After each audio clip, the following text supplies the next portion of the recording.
ꯑꯍꯥꯟꯕꯃꯛꯇꯗ ꯃꯅꯤꯄꯨꯔꯤ ꯋꯥꯔꯤ ꯇꯥꯃꯤꯟꯅꯁꯤ YouTube channel ꯑꯁꯤꯗ ꯋꯥꯔꯤ ꯇꯥꯕꯤꯔꯤꯕꯁꯤꯡꯕꯨ ꯍꯦꯝꯆꯟꯗ꯭ꯔ ꯁꯣꯏꯕꯝꯅ ꯇꯔꯥꯝꯅ ꯑꯣꯛꯆꯕꯒ ꯂꯣꯏꯅꯅ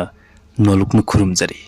ꯉꯁꯤ ꯃꯌꯥꯝꯒꯤ ꯃꯐꯝꯗ ꯇꯥꯍꯟꯖꯒꯗꯧꯔꯤꯕ ꯋꯥꯔꯤ ꯑꯁꯤꯒꯤ ꯃꯃꯤꯡ ꯊꯥꯁꯤꯒꯤ ꯂꯩꯔꯛ꯫ ꯍꯥꯏꯔꯤꯕ ꯋꯥꯔꯤ ꯑꯁꯤ ꯆꯦꯅꯦꯜ ꯑꯁꯤꯗ ꯊꯥꯕꯤꯔꯛꯄ ꯑꯃꯗꯤ ꯏꯕꯤꯔꯛꯄ ꯕꯤꯁꯥꯟꯇ ꯄꯨꯈ꯭ꯔꯝꯕꯝ꯫ ꯋꯥꯔꯤ ꯑꯁꯤ ꯍꯤꯡꯂꯤꯕ ꯅꯠꯇ꯭ꯔꯒ ꯁꯤꯈ꯭ꯔꯕ ꯀꯅꯥ ꯑꯃꯠꯇꯒ ꯃꯔꯤ ꯂꯩꯅꯖꯗꯦ꯫ ꯑꯏꯕꯒꯤ ꯋꯥꯈꯜꯅ ꯃꯤꯌꯥꯝꯒꯤꯗꯃꯛꯇ ꯑꯋꯥ ꯅꯨꯡꯉꯥꯏ ꯄꯣꯊꯥꯅꯕ ꯍꯥꯏꯗꯨꯅ ꯁꯦꯝꯒꯠ ꯁꯥꯒꯠꯇꯨꯅ ꯏꯖꯈꯤꯕꯅꯤ꯫ ꯋꯥꯔꯤ ꯑꯁꯤ ꯃꯌꯥꯝ ꯄꯨꯟꯅ ꯑꯃꯨꯛ ꯇꯥꯃꯤꯟꯅꯔꯁꯤ꯫ ꯑꯌꯨꯛꯀꯤ ꯃꯇꯝꯅꯤ ꯊꯥꯅꯤꯜ ꯃꯥꯡꯒꯣꯜꯗ ꯐꯝꯂꯒ ꯄꯥꯎꯆꯦ ꯄꯥꯔꯤ꯫ ꯊꯥꯅꯤꯜꯅ ꯑꯩꯕꯨ ꯑꯌꯨꯛꯁꯤꯗ ꯆꯥ ꯑꯃꯇꯗꯤ ꯊꯛꯆꯒꯦꯗꯅ꯫ ꯆꯅꯨꯅ ꯑꯌꯨꯛꯁꯤꯗ ꯉꯥꯡꯈ꯭ꯔꯄꯣꯠꯅꯤ ꯑꯩꯈꯣꯏ ꯄꯥꯕꯨꯡꯁꯦ ꯄꯨꯊꯣꯔꯛꯇꯣꯏ ꯂꯩꯔꯁꯤꯗ꯫ ꯆꯅꯨ ꯊꯥꯅꯤꯜꯒ ꯊꯣꯏꯒꯒꯤ ꯑꯃꯠꯇ ꯄꯣꯛꯆꯕꯤ ꯃꯆꯥꯅꯨꯄꯤꯅꯤ꯫ ꯊꯥꯅꯤꯜꯅ ꯀꯩꯅꯣ ꯏꯆꯥꯊꯣꯏꯁꯦ ꯉꯁꯤꯗꯤ ꯌꯥꯍꯧ ꯉꯜꯂꯤꯗ꯫ ꯆꯅꯨꯅ ꯃꯄꯥꯗ ꯆꯥꯗꯨ ꯄꯤꯔꯒ ꯍꯥꯏꯔꯛꯏ꯫ ꯄꯥꯕꯨꯡ ꯑꯩ ꯋꯥ ꯑꯃꯇ ꯍꯪꯒꯦꯅ ꯄꯥꯕꯨꯡ ꯁꯥꯎꯔꯛꯀꯗ꯭ꯔꯥ? ꯊꯥꯅꯤꯜꯅ ꯀꯔꯤ ꯋꯥꯅꯣꯅꯦ ꯏꯆꯥꯊꯣꯏꯕꯤ?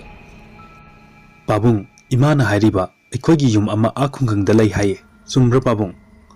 ꯊꯥꯅꯤꯜ ꯃꯆꯥꯒꯤ ꯋꯥꯍꯩꯗꯨ ꯇꯥꯕꯗ ꯈꯪꯍꯧꯗꯦ ꯃꯃꯤꯠꯇꯒꯤ ꯃꯄꯤ ꯆꯤꯟꯊꯔꯛꯏ꯫ ꯆꯅꯨꯅ ꯄꯥꯕꯨꯡ ꯀꯩꯗꯧꯔꯒꯦ ꯀꯞꯂꯗꯤ? ꯊꯥꯅꯤꯜꯅ ꯀꯩꯁꯨ ꯇꯧꯗꯦ꯫ ꯆꯅꯨꯒꯤ ꯃꯃꯥ ꯊꯣꯏꯅ ꯃꯣꯏ ꯄꯥꯕꯨꯡ ꯀꯔꯤ ꯏꯟꯁꯥꯡ ꯊꯣꯡꯁꯦ ꯍꯥꯏꯔꯤꯅꯣ? ꯊꯥꯅꯤꯜꯅ ꯅꯃꯥꯅ ꯆꯥꯅꯤꯡꯕꯗꯣ ꯊꯣꯡꯉꯣ꯫ ꯊꯣꯏꯅ ꯑꯗꯨꯗꯤ ꯍꯋꯥꯏ ꯑꯃ ꯏꯔꯣꯜꯂꯒꯦ ꯑꯗꯨꯒ ꯉꯥ ꯑꯃ ꯉꯧꯔꯒꯦ꯫ ꯊꯥꯅꯤꯜꯅ ꯍꯣꯏ ꯍꯣꯏ꯫ ꯊꯣꯏꯅ ꯑꯗꯣ ꯃꯣꯏ ꯄꯥꯕꯨꯡ ꯏꯆꯥ ꯊꯣꯏꯅ ꯍꯪꯂꯤꯕꯁꯦ ꯈꯨꯝꯕꯤꯈ꯭ꯔꯣꯗꯅ꯫ ꯊꯥꯅꯤꯜꯅ ꯍꯣꯏ ꯐꯔꯦ ꯍꯥꯏꯔꯒꯦ꯫ ꯑꯁꯤ ꯍꯥꯏꯗꯨꯅ ꯋꯥꯔꯤ ꯑꯗꯨ ꯂꯤꯕ ꯍꯧꯔꯛꯏ꯫ ꯂꯥꯡꯂꯦꯟ ꯃꯁꯛ ꯃꯇꯧ ꯌꯥꯝꯅ ꯐꯖꯕꯤ ꯅꯨꯄꯤ ꯃꯆꯥꯅꯤ꯫ ꯂꯥꯡꯂꯦꯟꯕꯨ ꯄꯥꯝꯗꯕ ꯈꯨꯜ ꯑꯗꯨꯗ ꯅꯨꯄꯥ ꯑꯃꯠꯇ ꯂꯩꯇꯦ ꯍꯥꯏꯕ ꯌꯥꯏ꯫ ꯈꯨꯜ ꯑꯗꯨꯒꯤ ꯃꯤꯁꯤꯡꯅꯁꯨ ꯂꯥꯡꯂꯦꯟꯕꯨ ꯌꯥꯝꯅ ꯅꯨꯡꯁꯤ꯫ ꯂꯥꯡꯂꯦꯟꯒꯤ ꯃꯤꯀꯧ ꯃꯤꯔꯝ ꯐꯖꯕ ꯑꯃꯗꯤ ꯈꯨꯜ ꯑꯗꯨꯒꯤ ꯑꯍꯜꯁꯤꯡꯕꯨ ꯀꯤꯅ ꯆꯠꯄ ꯑꯁꯤꯒꯨꯝꯕ ꯀꯌꯥ ꯑꯁꯤꯅ ꯂꯥꯡꯂꯦꯟꯕꯨ ꯈꯨꯜ ꯑꯗꯨꯒꯤ ꯃꯤꯁꯤꯡꯅ ꯅꯨꯡꯁꯤꯔꯤꯕꯅꯤ꯫ ꯊꯥꯅꯤꯜꯅ ꯂꯧꯕꯨꯛꯇ ꯄꯜꯂꯤ ꯌꯥꯜꯂꯤꯉꯩꯗ ꯁꯪꯗꯒꯤ ꯂꯥꯡꯂꯦꯟꯅ ꯆꯥꯛ ꯄꯨꯔꯛꯑꯦ ꯂꯥꯛꯑꯣ ꯍꯥꯏꯗꯨꯅ ꯀꯧꯔꯛꯂꯝꯃꯤ꯫ ꯊꯥꯅꯤꯜꯅ ꯍꯣꯏ ꯂꯥꯛꯑꯒꯦ ꯂꯩꯔꯝꯃꯣ ꯑꯁꯤ ꯍꯥꯏꯗꯨꯅ ꯊꯥꯅꯤꯜꯁꯨ ꯃꯈꯣꯡ ꯃꯈꯨꯠꯇꯨ ꯆꯥꯝꯊꯣꯛꯂꯒ ꯁꯪꯗꯨ ꯇꯝꯅ ꯂꯥꯛꯏ꯫ ꯊꯥꯅꯤꯜꯅ ꯂꯥꯡꯂꯦꯟ ꯀꯩꯒꯤꯅꯣ ꯅꯪꯅ ꯅꯨꯡꯇꯤꯒꯤ ꯆꯥꯛ ꯑꯗꯨꯝ ꯊꯤꯜꯂꯛꯏꯁꯦ? ꯂꯥꯡꯂꯦꯟꯅ ꯍꯣꯏ ꯑꯩꯒꯤ ꯅꯨꯡꯁꯤꯕꯁꯦ ꯋꯥꯔꯝꯂꯅꯤꯅ ꯅꯅꯥꯏꯗꯨ ꯃꯤꯅ ꯆꯥꯛ ꯊꯤꯟꯕ ꯂꯥꯛꯆꯔꯤꯕ ꯁꯤꯕꯨ ꯀꯔꯤ ꯀꯥꯏꯔꯒꯦ? ꯊꯥꯅꯤꯜꯅ ꯀꯥꯏꯗꯦ ꯑꯗꯨ ꯑꯣꯏꯔꯁꯨ ꯍꯌꯦꯡꯒꯩꯗꯤ ꯊꯤꯜꯂꯛꯀꯅꯨ꯫ ꯂꯥꯡꯂꯦꯟꯅ ꯀꯩꯒꯤ ꯉꯝꯃꯣꯏ ꯑꯩꯗꯤ ꯑꯗꯨꯝ ꯊꯤꯜꯂꯛꯀꯅꯤ꯫ ꯊꯥꯅꯤꯜꯅ ꯂꯥꯡꯂꯦꯟ ꯀꯥꯔꯟ ꯇꯧꯅꯨ ꯈꯨꯜꯒꯤ ꯃꯤ ꯎꯔꯒ ꯐꯖꯗꯦ꯫ ꯂꯥꯡꯂꯦꯟꯅ ꯐꯩ ꯍꯌꯦꯡꯗꯩ ꯁꯨꯡꯂꯥꯛ ꯍꯦꯛ ꯂꯥꯛꯑꯣꯏ ꯑꯁꯤ ꯍꯥꯏꯔꯒ ꯍꯧꯒꯠꯂꯒ ꯆꯠꯀꯦ ꯇꯧꯏ꯫ ꯊꯥꯅꯤꯜꯅ ꯂꯥꯡꯂꯦꯟꯒꯤ ꯈꯨꯗꯥꯡꯗꯨ ꯄꯥꯏꯔꯒ ꯉꯥꯏꯈꯨꯑꯣ ꯀꯗꯥꯏꯗꯅꯣ? ꯂꯥꯡꯂꯦꯟ ꯊꯥꯅꯤꯜꯒꯤ ꯈꯨꯠꯇꯨ ꯀꯟꯊꯣꯛꯂꯝꯂꯒ ꯆꯠꯈꯤ꯫ ꯊꯥꯅꯤꯜꯅ ꯉꯥꯏꯈꯣꯅꯦ ꯑꯩꯒ ꯆꯠꯃꯤꯟꯅꯁꯤꯅꯦ꯫ ꯂꯥꯡꯂꯦꯟ ꯆꯤꯡꯕꯣꯜꯗꯨꯗ ꯑꯁꯨꯝ ꯂꯥꯛꯄꯗ ꯅꯥꯀꯜꯗ ꯂꯦꯝꯕ ꯍꯣꯏ ꯀꯥꯡꯒꯨꯗꯨ ꯎꯔꯦ꯫ ꯂꯥꯡꯂꯦꯟꯅ ꯑꯁ ꯑꯁꯤ ꯑꯃꯨꯛ ꯊꯦꯡꯅꯔꯦ ꯇꯧꯔꯤꯁꯦ꯫ ꯂꯦꯝꯕ ꯂꯥꯡꯂꯦꯟꯗ ꯉꯥꯎꯖꯕ ꯅꯨꯄꯥꯅꯤ꯫ ꯇꯣꯝꯕꯅ ꯚꯥꯏ ꯂꯦꯝꯕ ꯑꯁꯤꯕꯨ ꯂꯥꯡꯂꯦꯟ ꯅꯠꯇ꯭ꯔꯣ? ꯂꯦꯝꯕꯅ ꯀꯗꯥꯏ? ꯇꯣꯝꯕꯅ ꯇꯨ ꯑꯥꯗ ꯆꯠꯂꯤꯁꯦ꯫ ꯂꯦꯝꯕꯅ ꯃꯥꯅꯤꯅꯦ꯫ ꯑꯁꯤ ꯍꯥꯏꯗꯨꯅ ꯂꯦꯝꯕ ꯈꯥꯕ ꯇꯣꯝꯕ ꯑꯃꯗꯤ ꯅꯤꯡꯊꯦꯝ ꯃꯈꯣꯏ ꯃꯔꯤ ꯍꯥꯏꯔꯤ ꯂꯥꯡꯂꯦꯟꯒꯤ ꯃꯅꯥꯛ ꯇꯝꯅ ꯆꯪꯂꯛꯏ꯫ ꯂꯦꯝꯕꯅ ꯂꯥꯡꯂꯦꯟ ꯀꯗꯥꯏꯗ ꯆꯠꯂꯨꯔꯤꯅꯣ? ꯂꯥꯡꯂꯦꯟꯅ ꯗꯥ ꯊꯥꯅꯤꯜꯒꯤ ꯆꯥꯛ ꯊꯤꯟꯕ ꯆꯠꯂꯨꯕꯅꯤ꯫ ꯈꯥꯕ ꯌꯥꯝ ꯎꯁꯤꯠꯇꯅ ꯊꯥꯅꯤꯜ ꯍꯥꯏꯗꯤ ꯃꯤꯅꯥꯏ ꯃꯆꯥꯗꯨꯔꯣ? ꯅꯤꯡꯊꯦꯝꯅ ꯍꯣꯏ꯫ ꯂꯦꯝꯕꯅ ꯂꯥꯡꯂꯦꯟ ꯑꯩ ꯅꯪꯕꯨ ꯅꯨꯡꯁꯤ꯫ ꯂꯥꯡꯂꯦꯟꯅ ꯇꯥ ꯂꯦꯝꯕ ꯑꯩꯁꯦ ꯂꯩꯀꯥꯏꯒꯤ ꯅꯆꯟꯅꯤ ꯑꯗꯨꯒꯨꯝꯕ ꯆꯥꯎꯈꯠꯇꯕ ꯋꯥꯉꯥꯡ ꯁꯉꯥꯡꯗꯣ ꯑꯩꯉꯣꯟꯗꯗꯤ ꯌꯥꯔꯣꯏ꯫ ꯂꯦꯝꯕꯅ ꯂꯥꯡꯂꯦꯟ ꯅꯆꯤꯟ ꯑꯃ ꯄꯥꯜꯂꯤ ꯍꯥꯏꯗꯨꯅ ꯅꯪ ꯄꯉꯥꯡ ꯉꯥꯡꯒꯅꯨ꯫ ꯅꯪ ꯑꯩꯅ ꯍꯧꯖꯤꯛ ꯐꯥꯕꯗ ꯀꯅꯥꯅ ꯀꯟꯕꯤꯒꯅꯤ? ꯂꯥꯡꯂꯦꯟꯅ ꯉꯝꯂꯗꯤ ꯐꯥꯎꯅꯦ꯫ ꯂꯦꯝꯕꯅ ꯑꯣ ꯑꯗꯨꯗꯤ ꯐꯥꯕ ꯇꯥꯔꯦ꯫ ꯑꯁꯤ ꯍꯥꯏꯗꯨꯅ ꯂꯥꯡꯂꯦꯟꯒꯤ ꯈꯨꯗꯥꯡꯗꯨ ꯄꯥꯏꯒꯦ ꯇꯧꯕꯗ ꯂꯥꯡꯂꯦꯟꯅ ꯂꯦꯝꯕꯒꯤ ꯈꯖꯥꯏꯗ ꯈꯨꯄꯥꯛꯅ ꯊꯥꯏ꯫ ꯂꯦꯝꯕ ꯃꯥꯒꯤ ꯈꯖꯥꯏꯗ ꯅꯥꯜꯂꯒ ꯑꯃꯨꯛꯀꯁꯨ ꯂꯥꯡꯂꯦꯟꯒꯤ ꯃꯈꯨꯠ ꯄꯥꯏꯗꯨꯅ ꯆꯤꯡꯒꯦ ꯇꯧꯏ꯫ ꯅꯥꯀꯜꯗꯒꯤ ꯊꯥꯅꯤꯜꯅ ꯂꯥꯡꯂꯦꯟ ꯀꯩꯗꯧꯕ ꯌꯥꯎꯔꯦ? ꯂꯦꯝꯕꯅ ꯃꯤꯅꯥꯏ ꯃꯆꯥꯁꯤ ꯂꯥꯛꯑꯦꯅꯦ꯫ ꯊꯥꯅꯤꯜꯅ ꯂꯥꯡꯂꯦꯟ ꯇꯟꯗ꯭ꯔꯣ ꯍꯨꯏꯁꯤꯡꯁꯤꯒ ꯑꯣꯟꯁꯤꯟꯅꯗꯅ ꯂꯩꯔꯤꯁꯦ ꯂꯥꯛꯑꯣ ꯆꯠꯁꯤ꯫ ꯑꯁꯤ ꯍꯥꯏꯗꯨꯅ ꯂꯥꯡꯂꯦꯟꯕꯨ ꯆꯤꯡꯒꯦ ꯇꯧꯏ꯫ ꯂꯦꯝꯕꯅ ꯃꯈꯨꯠꯇꯨ ꯇꯤꯡꯊꯣꯛꯂꯒ ꯍꯩ ꯃꯤꯅꯥꯏ ꯃꯆꯥ ꯅꯪꯅ ꯍꯨꯏ ꯍꯥꯏꯗꯨ ꯀꯅꯥꯗꯅꯣ?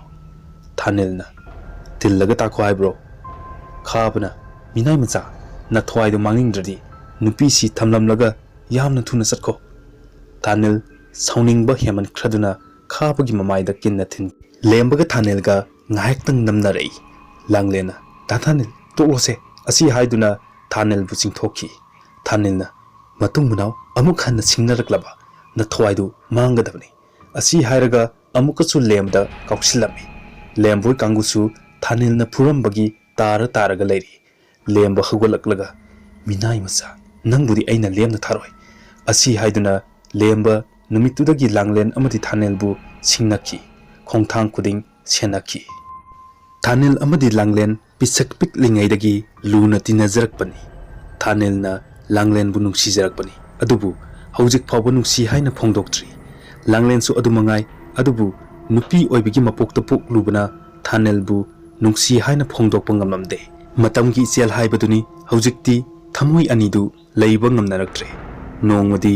Thanil labukta lau yenglingaida langlena hanagi matawgum chak thinba lai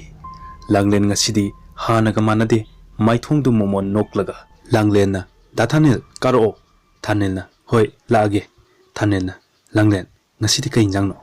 langlena ngane Thanilna adudi puthoro odana sarage se chak lambani yadre langlena hoi ado da Thanil aiwa amta haigena Thanilna kari wano langlena hayingdi kang numini aduna asigi leruptuda amta unasi yabra Thanilna kaigino langlena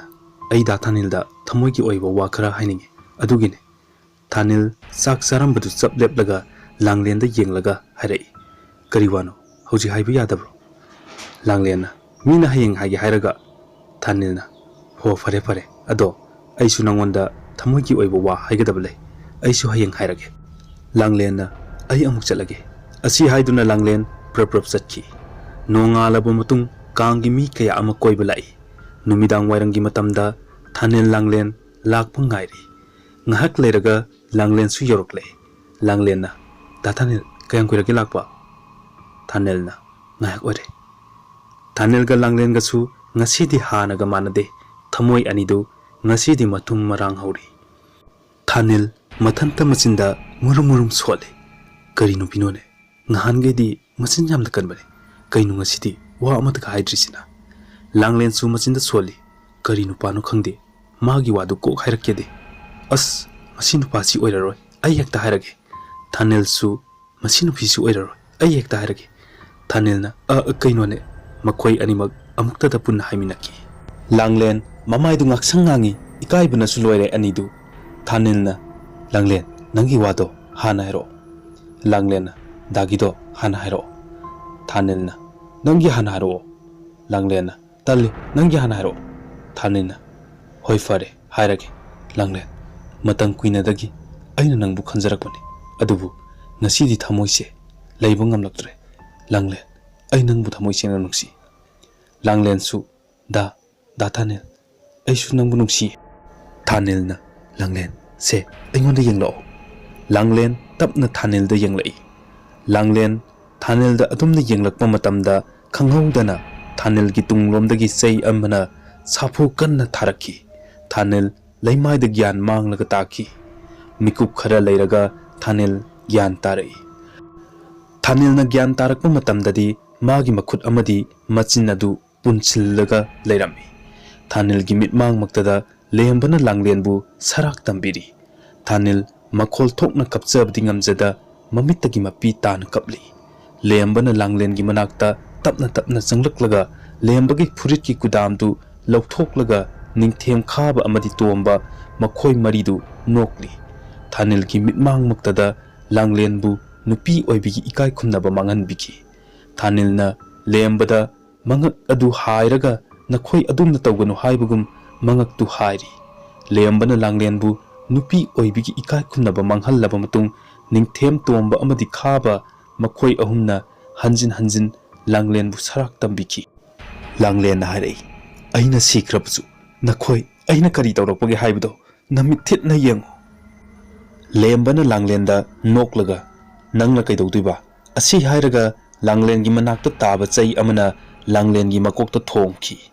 langlen Thanilda nungsina yenglamlaga mamittagi mapi tana aroiba sor honki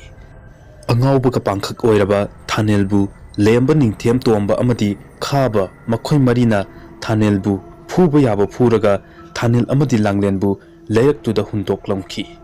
ꯅꯣꯡꯉꯥꯜꯂꯕ ꯃꯇꯨꯡ ꯆꯤꯡꯗꯨꯗ ꯁꯤꯡ ꯌꯥꯟꯕ ꯂꯥꯛꯄ ꯃꯤ ꯑꯃꯅ ꯊꯦꯡꯅꯕꯗꯒꯤ ꯌꯨꯝꯒꯤ ꯃꯤꯁꯤꯡꯗ ꯄꯥꯎ ꯄꯤꯈꯤ꯫ ꯄꯥꯎꯗꯨ ꯇꯥꯕꯗ ꯊꯥꯅꯦꯜꯒꯤ ꯃꯃꯥ ꯃꯄꯥꯁꯨ ꯃꯐꯝꯗꯨꯗ ꯌꯧꯔꯛꯂꯦ, ꯂꯥꯡꯂꯦꯟꯒꯤ ꯃꯃꯥ ꯃꯄꯥꯁꯨ ꯌꯧꯔꯛꯂꯦ꯫ ꯃꯇꯝꯗꯨꯗ ꯃꯈꯣꯏ ꯃꯔꯤꯅ ꯁꯤꯔꯦ ꯍꯥꯏꯗꯨꯅ ꯍꯨꯟꯗꯣꯛꯂꯝꯕ ꯊꯥꯅꯦꯜꯗꯤ ꯁꯤꯔꯝꯗ꯭ꯔꯤ, ꯑꯗꯨꯕꯨ ꯂꯥꯡꯂꯦꯟꯗꯤ ꯇꯥꯏꯕꯪ ꯄꯥꯟꯕ ꯊꯥꯗꯣꯛꯂꯝꯂꯒ ꯆꯠꯈ꯭ꯔꯦ꯫ ꯂꯥꯡꯂꯦꯟꯒꯤ ꯃꯃꯥꯅ ꯃꯆꯥꯕꯨ ꯀꯧꯗꯨꯅ ꯀꯞꯂꯤ꯫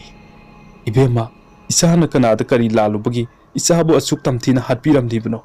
ꯅꯪ ꯏꯃꯥꯕꯨ ꯅꯨꯡꯁꯤꯗ꯭ꯔꯕꯣ?" ꯑꯁꯤ ꯍꯥꯏꯗꯨꯅ ꯂꯥꯡꯂꯦꯟꯒꯤ ꯃꯃꯥꯗꯨ ꯇꯦꯡꯊꯥ ꯇꯦꯡꯊꯥ ꯀꯞꯂꯤ꯫ ꯃꯇꯝꯅ ꯑꯁꯨꯝ ꯍꯧꯈꯤꯕꯅ ꯂꯥꯡꯂꯦꯟꯒꯤ ꯃꯊꯧ ꯃꯉꯝꯁꯨ ꯄꯥꯡꯊꯣꯛꯄ ꯂꯣꯏꯈ꯭ꯔꯦ, ꯑꯗꯨꯕꯨ ꯃꯤꯍꯥꯠ ꯑꯁꯤꯒꯤ ꯃꯇꯥꯡꯗꯁꯨ ꯀꯔꯤꯃꯠꯇ ꯈꯪꯕ ꯊꯥꯅꯦꯜꯅꯁꯨ ꯍꯥꯏꯗꯣꯛꯇꯔꯤ, ꯃꯔꯝꯗꯤ ꯃꯍꯥꯛ ꯃꯁꯥꯃꯛꯅ ꯂꯃꯟ ꯈꯨꯝꯕ ꯄꯥꯝꯃꯤ꯫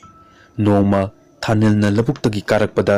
ꯂꯥꯡꯂꯦꯟꯅ ꯑꯔꯣꯏꯕ ꯇꯨꯡꯈꯨꯜ ꯇꯥꯟꯈꯤꯕ ꯃꯐꯝꯗꯨꯗ ꯊꯥꯅꯦꯜ ꯂꯥꯛꯏ꯫ ꯊꯥꯅꯦꯜ ꯃꯐꯝꯗꯨ ꯌꯧꯔꯒ ꯈꯨꯔꯨꯛ ꯈꯨꯗ ꯀꯨꯟꯊꯔꯒ ꯃꯃꯤꯠꯇꯒꯤ ꯃꯄꯤ ꯇꯥꯅ ꯂꯥꯡꯂꯦꯟꯕꯨ ꯀꯧꯔꯒ ꯀꯞꯂꯛꯏ꯫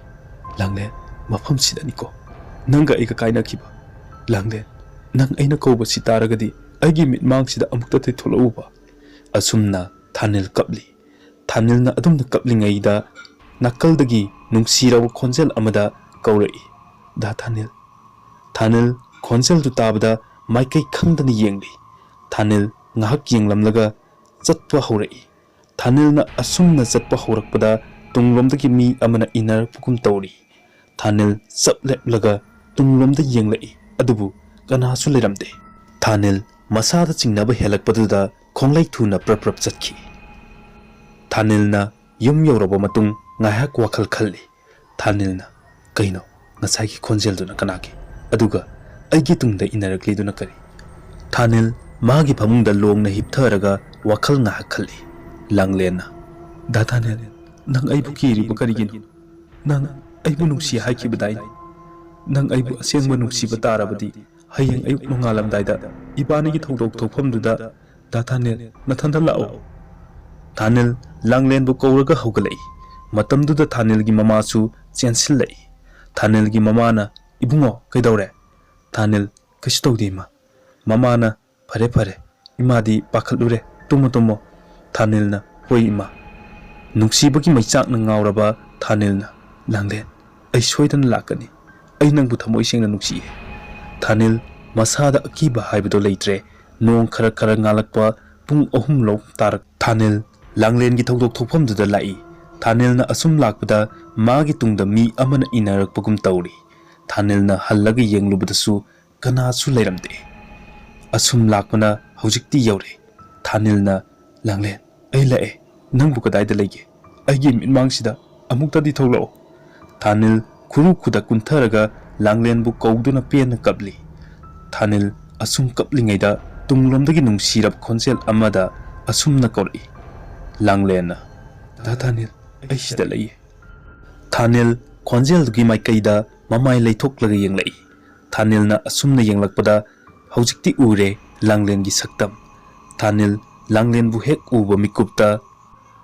ꯊꯥꯅꯦꯜ ꯇꯨꯡꯂꯣꯝꯗ ꯈꯣꯡꯐꯝ 2-3 ꯍꯜꯂꯤ, ꯑꯗꯨꯒ ꯇꯞꯅ ꯍꯥꯏꯔꯛꯏ, "ꯂꯥꯡꯂꯦꯟ." ꯂꯥꯡꯂꯦꯟꯅ, "ꯗꯥ ꯊꯥꯅꯦꯜ, ꯀꯔꯤꯒꯤꯅꯣ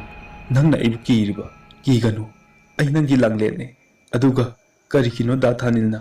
ꯍꯧꯖꯤꯛ ꯐꯥꯎꯕ ꯂꯦꯝꯕꯒꯤ ꯃꯊꯛꯇ ꯂꯃꯟ ꯈꯨꯝꯗ꯭ꯔꯤꯕ?" ꯊꯥꯅꯦꯜꯅ, "ꯂꯥꯡꯂꯦꯟ, ꯑꯩ ꯁꯣꯏꯗꯅ ꯂꯦꯝꯕꯒꯤ ꯃꯊꯛꯇ ꯂꯃꯟ ꯈꯨꯝꯒꯅꯤ. ꯃꯁꯤ ꯑꯩꯒꯤ ꯂꯦꯡꯗ꯭ꯔꯕ ꯋꯥꯁꯛꯅꯤ." ꯂꯥꯡꯂꯦꯟꯅ, "ꯗꯥ ꯊꯥꯅꯦꯜ, ꯅꯪꯅ ꯂꯃꯟ ꯈꯨꯝꯗ꯭ꯔꯤ ꯐꯥꯎꯗꯤ ꯑꯩ ꯗꯥꯒꯤ ꯃꯐꯝꯗ ꯈꯔ ꯌꯦꯠꯆꯈꯤꯒꯦ. ꯃꯁꯤꯃꯇꯪꯗꯤ ꯑꯌꯥꯕ ꯄꯤꯕꯤꯌꯨꯀꯣ. ꯑꯩ ꯂꯃꯟ ꯈꯨꯝꯗ꯭ꯔꯤ ꯐꯥꯎꯗꯤ ꯆꯠꯂꯣꯏ. ꯂꯦꯝꯕꯕꯨ ꯍꯥꯠꯂꯝꯂꯒ ꯑꯩ ꯑꯃꯨꯛ ꯂꯩꯔꯝꯂꯦꯟꯗ ꯆꯠꯈꯤꯒꯦ. ꯑꯗꯨꯕꯨ ꯗꯥ ꯊꯥꯅꯦꯜ, ꯅꯪ ꯅꯨꯄꯤ ꯑꯃꯒ ꯂꯨꯍꯣꯡꯅꯕ ꯇꯧꯔꯣ." ꯊꯥꯅꯦꯜꯅ, "ꯂꯥꯡꯂꯦꯟ, ꯀꯔꯤꯅꯣ ꯅꯪꯅ ꯉꯥꯡꯂꯤꯕꯗꯣ? ꯑꯩ ꯑꯇꯣꯞꯄ ꯅꯨꯄꯤ ꯑꯃꯠꯇꯒ ꯂꯨꯍꯣꯡꯕ ꯉꯝꯂꯣꯏꯌꯦ ꯂꯥꯡꯂꯦꯟ." ꯂꯥꯡꯂꯦꯟꯅ, "ꯃꯗꯨ ꯌꯥꯔꯣꯏꯌꯦ ꯗꯥ ꯊꯥꯅꯦꯜ. ꯀꯔꯤꯒꯨꯝꯕ ꯅꯪꯅ ꯑꯩꯒꯤ ꯋꯥꯐꯝꯁꯤ ꯌꯥꯗꯕ ꯇꯥꯔꯕꯗꯤ ꯅꯪꯅ ꯑꯩꯕꯨ ꯅꯨꯡꯁꯤ ꯍꯥꯏꯕꯗꯣ ꯃꯤꯅꯝꯕꯅꯤ, ꯑꯗꯨꯒ ꯑꯃꯅ ꯗꯥ ꯈꯨꯜ ꯑꯁꯤꯗ ꯂꯩꯒꯅꯨ. ꯀꯔꯤꯒꯨꯝꯕ ꯅꯪꯅ ꯈꯨꯜꯁꯤꯗ ꯂꯩꯕ ꯇꯥꯔꯕꯗꯤ ꯅꯪꯕꯨ ꯅꯨꯡꯁꯤꯕꯒꯤ ꯃꯌꯥꯏꯅ ꯑꯩ ꯐꯠꯇꯕ ꯊꯋꯥꯏ ꯑꯃ ꯑꯣꯏꯔꯛꯄꯁꯨ ꯌꯥꯏ ꯗꯥ ꯊꯥꯅꯦꯜ." ꯋꯥꯍꯩꯁꯤ ꯍꯥꯏꯔꯝꯂꯒ ꯂꯥꯡꯂꯦꯟꯒꯤ ꯊꯋꯥꯏ ꯑꯗꯨ mafam khangtana mangkhre thanilna langlen bu kautuna kapli langlen kaino nangna ngasi hairiba mayam sibu ai matu yaba ngamloye ai nangbu nungsi langlen asi haiduna thanil kaptuna leiri nongma tomba amadi ningthem makhoi ani youtub tai thaklaga mamanabagi luhongba yaururaga halai lambi mayaiduda hairi makhoi ani du chatli tombana bai ningthem langlen su sikhre ado nupi amataga leiradi nungai khrani da bai ningthemna mani bai hojik fawba kanamatana mihatugi matangda karimata khangdri tombaga ningthemga asum chatlingaida nakaldagi nupi amana susut kappagi makhol tarai ningthemna bai kanano kablai sina nupi gi khonjel male tombana mani bai nupi gi khonjel ni asi hairaduna tombaga ningthemga khonjel dugi maikai tamna changlai ningthem amadi tombadu fatrabagi wakhalna numidang ni haiba khangdre akiba phawdre nupi adugi manak yoraga ningthemna bai asidi nupi ni lauhe tanja si manghan ba yadre tombana hoi bai nupi adugi manak tamna ningthem amadi tomba tabli changlai ningthemna nupi duda kaidawa yaurabage isal nabung ai khoi leri sidi isal gi kari mateng panguge yumbau thilura tombana amuk hairai hayu nupiduna aigi nupana yum adudagi satkhro aiduna aibu inthok pirakle ngasi gi ahing simadi ibung singna nasalgi na iteng amata pangbi ningthem tombada mangaktu illaga ningthemna adudi isal nabung akhoina mateng pangbige lao asi haiduna ningthem amadi tombana nupi adugi makhuttu pairaga chingge tawbada nupi adugi makhuttuda chanap laurami ningthem amadi tomba tapna mamaidu leithoklaga yenglakpadadi nupi dugi sakphamdudi sakpham kairaba ihingna mamai mami khangdraba yamna akiba amaga loinana ningthengwa tombagada yenglai ningthengwa tombagasu nupi adubu ubada khangladun phamlambadagi longna haithaki ningthemdi haugatlaga lauraga kanna chenki tomba su chenge tawda langlengi thawaiduna tombagi makhongdu pairaga yali aduga labuk lomda chingki tomba langlenna adumna chingbaduda leibaktuda makhutna khotli langlengi thawaiduna tombabu makhauri metlaga hatki asomdana ningthem asum chalakpada ningthemgi tungda mi amana tanakrapugum tawri ningthem chap leplaga kina tunglomda yenglai adubu kana suleramde ningthem amuk chelage haiduna onthorakpadadi langlengi thawai adu leplaga leirami ningthem khangladuna soroktuda longna haithaki aduga makutto lonaraga harai langlen aibu amukta ngakpiu ai nangonda yamna lankhre aibu amta kakpiu asi hairaduna ningthem tunglomda halaga chatli nakalda taba wakok amana ningthemgi manak tamna paisilaki aduga ningthemgi makoktuda thongki asumna langlengi thawaiduna ningthemgi manakta chongsillaga mamit nakal adu launa yenglaga ningthemgi khauri metki ningtheng khudaktuda aroiba so langlengi thawaidu pena noklamlaga mafamdudagi mangki nongalaga khulgi misingna khanglakladuna siriba mafamduda chatnaki lemba amadi khaba pau adu taraduna chelai ningthem amadi tombana siriba mafamdu yamna lapnabadi natte lembaga khabagasu mafamdu yore aduga magi maruptubu kolaga kapli asumna matam hokhibana ningthemga tombagagi mathong mangam suloikre lemba amasung khabagi wakhaldadi mihat asi thanilna hatpani haiduna khallibani maramdi langlenbu lemba hoina hatpani khangbadi thanil khaktani magi mamangdani langlenbu hatkhiba lembaga khabagana thanilbu hatnaba khongthang khuding chenarai adubu makhoi anina thanelbu taraina hatpadi ngamkhide noma khaba langlengi thawaina mahakpu kihan khanganba kaya ama tawduna laknaki khaba sum chelakpada kari nommada palladuna tuki khaba masasu khangjaki mak soidana siragani haiba pumnamak langlengi thawaina ni haiba khabana langlen aibu amta ngakbiu aina famda yamna lankre asi haiduna ꯂꯥꯡꯂꯦꯟꯗ ꯍꯥꯏꯖꯩ꯫ ꯂꯥꯡꯂꯦꯟ ꯃꯈꯨꯠꯇꯨꯅ ꯈꯥꯕ ꯃꯧꯈꯔꯤ ꯇꯝꯅ ꯆꯪꯁꯤꯜꯂꯛꯈꯤ꯫ ꯈꯥꯕꯒꯤ ꯈꯧꯔꯤꯗꯨ ꯍꯦꯛ ꯃꯦꯠꯄꯒ ꯈꯥꯕ ꯂꯣꯡꯅ ꯍꯧꯒꯠꯂꯛꯏ꯫ ꯈꯥꯕꯅ "ꯑꯁ ꯀꯔꯤ ꯃꯧꯅꯣ ꯍꯧꯖꯤꯛꯀꯤꯗꯨꯗꯤ?" ꯑꯁꯤ ꯍꯥꯏꯔꯒ ꯁꯣꯔ ꯁꯥꯡꯅ ꯍꯣꯟꯇꯣꯔꯛꯏ꯫ ꯈꯥꯕꯒꯤ ꯃꯁꯥꯗꯨ ꯍꯨꯃꯥꯡ ꯉꯥꯛꯇ ꯉꯥꯏ꯫ ꯍꯨꯃꯥꯡ ꯑꯗꯨ ꯇꯩꯊꯣꯛꯂꯒ ꯃꯊꯟꯗ ꯃꯆꯤꯟꯗ ꯃꯨꯔꯨꯝ ꯃꯨꯔꯨꯝ ꯁꯣꯟꯖꯩ꯫ ꯑꯩꯒꯤ ꯃꯇꯝ ꯌꯧꯔꯛꯂꯕ ꯖꯥꯠꯂꯥ? ꯅꯠꯇꯦ ꯅꯠꯇꯦ, ꯁꯤꯈ꯭ꯔꯕ ꯊꯋꯥꯏꯗꯨꯅ ꯑꯩꯉꯣꯟꯗ ꯀꯔꯤꯁꯨ ꯇꯧꯕ ꯉꯝꯂꯣꯏ꯫ ꯑꯩ ꯋꯥꯐꯝ ꯑꯁꯤ ꯍꯌꯦꯡꯃꯛ ꯃꯔꯨꯞ ꯂꯦꯝꯕꯗ ꯇꯝꯗꯕ ꯌꯥꯗꯦ꯫ ꯀꯤꯕꯨ ꯀꯤꯔꯕꯗꯤ ꯃꯄꯥꯜ ꯊꯣꯛꯅꯤꯡꯂꯛꯏ ꯍꯥꯏꯕꯗꯨꯅꯤ꯫ ꯈꯥꯕ ꯃꯄꯥꯜ ꯊꯣꯛꯀꯦ ꯍꯥꯏꯗꯨꯅ ꯐꯃꯨꯡꯗꯒꯤ ꯃꯈꯣꯡꯗꯨ ꯊꯥꯡꯗꯔꯛꯄꯗ ꯈꯥꯕꯒꯤ ꯈꯣꯡꯗꯨꯗ ꯃꯤꯒꯤ ꯃꯈꯨꯠ ꯃꯥꯟꯕ ꯑꯃꯅ ꯇꯥꯞ ꯄꯥꯏꯔꯛꯏ꯫ ꯈꯥꯕ ꯃꯈꯣꯡꯗꯨ ꯐꯠ ꯂꯥꯎꯅ ꯆꯤꯡꯈꯠꯈꯤ, ꯑꯗꯨꯒ ꯈꯥꯡꯒ ꯃꯈꯥꯗ ꯀꯔꯤ ꯂꯩꯒꯦ ꯍꯥꯏꯗꯨꯅ ꯈꯥꯕ ꯇꯞꯅ ꯄꯥꯛꯊꯔꯒ ꯌꯦꯡꯂꯛꯏ꯫ ꯑꯗꯨꯕꯨ ꯀꯅꯥꯁꯨ ꯂꯩꯔꯝꯗꯦ꯫ ꯈꯥꯕ ꯑꯗꯨ ꯁꯣꯔ ꯁꯥꯡꯅ ꯍꯣꯟꯗꯣꯛꯂꯒ ꯃꯃꯥꯏꯗꯨ ꯑꯃꯨꯛ ꯅꯣꯟꯈꯠꯂꯛꯏ꯫ ꯈꯥꯕꯅ ꯃꯃꯥꯏꯗꯨ ꯅꯣꯟꯈꯠꯂꯛꯄ ꯃꯇꯝꯗ ꯈꯥꯕꯒꯤ ꯍꯦꯛ ꯃꯃꯥꯡꯗ ꯂꯥꯡꯂꯦꯟꯒꯤ ꯊꯋꯥꯏꯗꯨ ꯌꯥꯝꯅ ꯀꯤꯕ ꯑꯃꯒꯤ ꯁꯛꯐꯝꯗ ꯃꯃꯥꯏꯗꯨ ꯏ ꯉꯥꯛꯇ ꯑꯗꯨꯒ ꯃꯌꯥꯗꯨ ꯀꯥꯗꯨꯅ ꯅꯣꯛꯂꯒ ꯂꯩꯔꯝꯃꯤ꯫ ꯃꯃꯥꯏ ꯅꯥꯀꯜ ꯑꯃꯅ ꯄꯨꯝꯇꯣꯏ ꯇꯣꯏ, ꯃꯃꯤꯠ ꯅꯥꯝꯃꯁꯨ ꯀꯦꯟꯗꯧꯒꯤ ꯊꯔꯥꯛ ꯊꯔꯥꯛ ꯌꯥꯜꯂꯒ ꯃꯃꯥꯏꯗꯨꯁꯨ ꯏꯅ ꯄꯨꯡꯉꯥꯡ ꯉꯥꯡꯂꯒ ꯃꯃꯤꯠ ꯅꯥꯀꯜꯗꯨ ꯂꯥꯎꯊꯣꯛꯂꯒ ꯈꯥꯕ ꯈꯪꯂꯗꯨꯅ ꯐꯛꯂꯥꯡꯂꯣꯝꯗ ꯆꯣꯡꯁꯤꯟꯈꯤ꯫ ꯑꯗꯨꯒ ꯍꯟꯗꯨꯅ ꯌꯦꯡꯊꯣꯔꯛꯄꯗꯗꯤ ꯁꯛꯐꯝ ꯑꯗꯨꯗꯤ ꯂꯩꯔꯝꯗ꯭ꯔꯦ꯫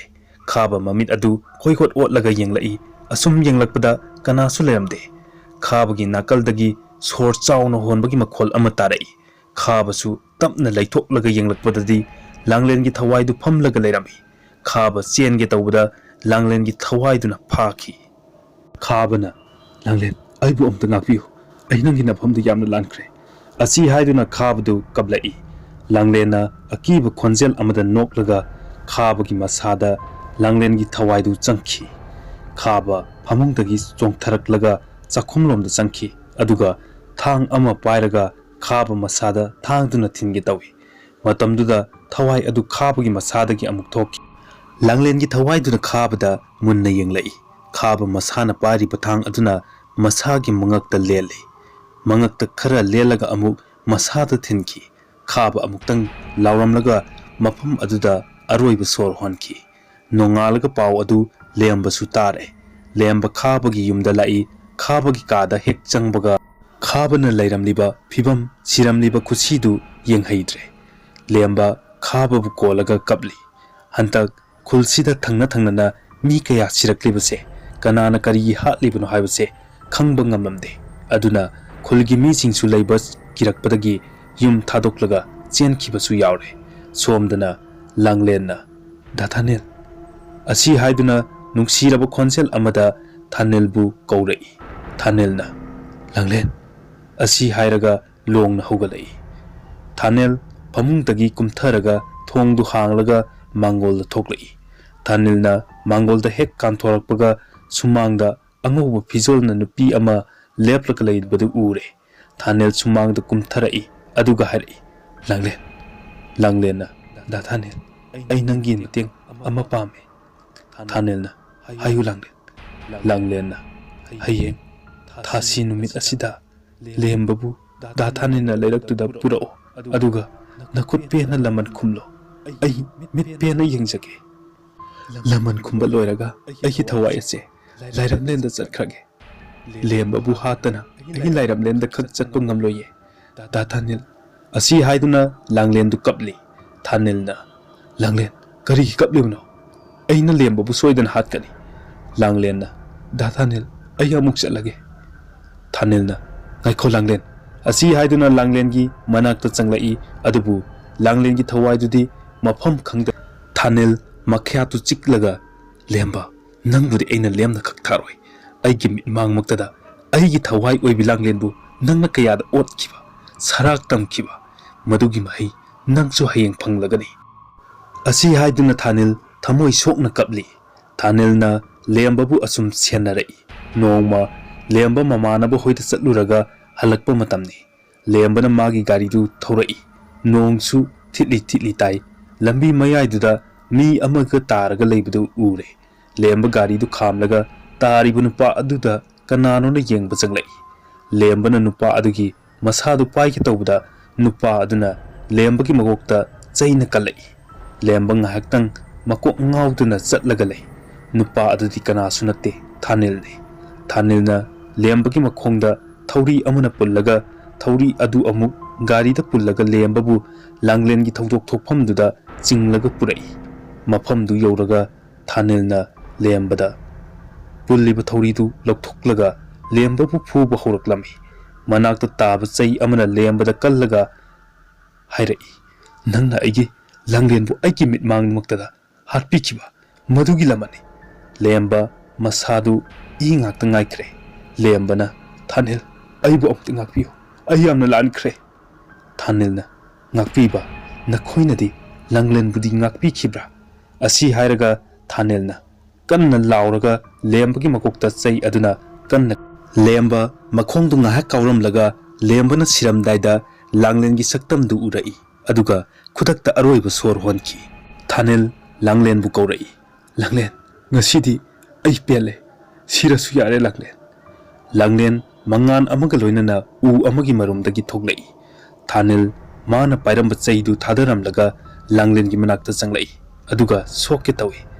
ngasidi लांगलेन की सक्तमदु थानेल न मयक सेंगना उरे लांगलेन ना दा थानेल नंग अइंगोंदा सोलका अइदी असीब थवाइने थानेल दी लांगलेन सीखरे हाइबसी ngahak kaurure लांगलेन ना दा थानेल ai pel adu asuk nungairaba mikub ase aingondadi chaithenga chap manare da thane da nang nungaina paluko aidi satlage asi hairam laga langlen gi thawai adu mami sami mangki thanelna langlen nang sakkiba yaroi kaidanno nangna sakkadoriba yaroyel langlen thanel langlen bu kau duna kaphoi matam khara leiraga thanel लांगलेन हाइबगी मतुंग इन्ना थानेल सु थोइगा लुहोंगले खुल अदुसु थादोक्तुना लाक्ले असुमना थानेलना फी अमना मपीदु तैथोई अदुगा हाइरई सनुगा थोइगदा यारे यारे चाकदो थोंगलुरो थोइना होय मोय पाबुंग चाथोइबी चंगलसिलाव सनुना होय मा असि हाइदुना इमुंगदा चंखी थानेल सु पाउचे अदु पारगा लेहो मतंग सिदा ताहनजरिबो वारी असि लोइसिनजरे वारी असि पाखिबो मतमदा सोइखि लानखिबो यावरबसु पुन्नमक नंगाखपियो हाइजबगु लोइनना ताबिरिबो अमदि यंगबिरिबो पुन्नमकपु हेमचंद्र सोइबमना अमका नाइकोपनोना खुरुमजरी।